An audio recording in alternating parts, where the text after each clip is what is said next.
그 나무 CS는 상식을 뜻하는 커먼센스의 이니셜입니다.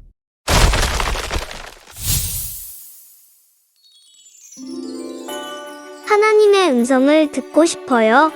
어떻게 하면 하나님의 음성을 들을 수가 있죠? 우리는 날마다 하나님의 음성을 들을 수 있습니다. 우리 손에 들려준 성경이 바로 하나님의 목소리입니다. 에이, 난 또 뭐라고. 저는 성경을 가끔씩 읽지만 하나님의 음성은 안 들리던데요. 내 소리를 옆으로 밀어놓지 않으면 하나님의 목소리는 들을 수 없습니다. 복음서에 보면 예수님께서 십자가의 고난이 기다리고 있는 예루살렘을 향하여 가는 도중에서도 제자들은 누가 더 크냐를 주제로 서로 다툰 것을 볼 수 있습니다. 제자들과 전혀 거리를 두지 않으시고 그들과 몇 년 동안 함께 사셨던 예수님의 입에서 나오는 그 말씀을 항상 들으면서도 제자들은 하나님의 목소리를 듣지 못했던 것입니다. 너희 가운데 누구든지 으뜸이 되고자 하는 사람은 모든 사람의 종이 되어야 하니라.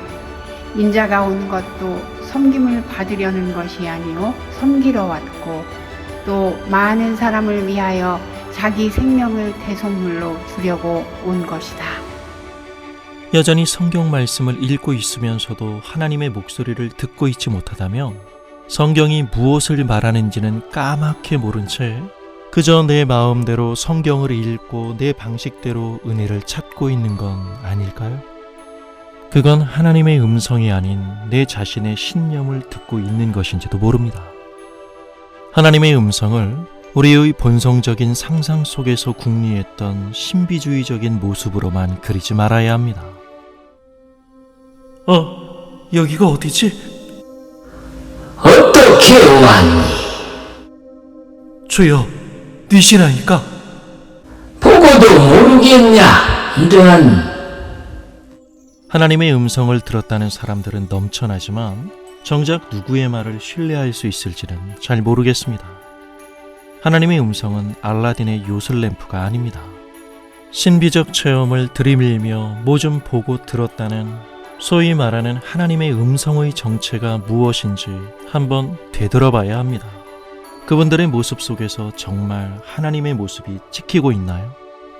우리의 소원과 기대에 대한 답을 시원하게 당겨주기 위한 하나님의 음성이 아니라 오늘도 하나님의 은혜가 우리의 근본적인 현실임을 깨닫는 것이 중요합니다.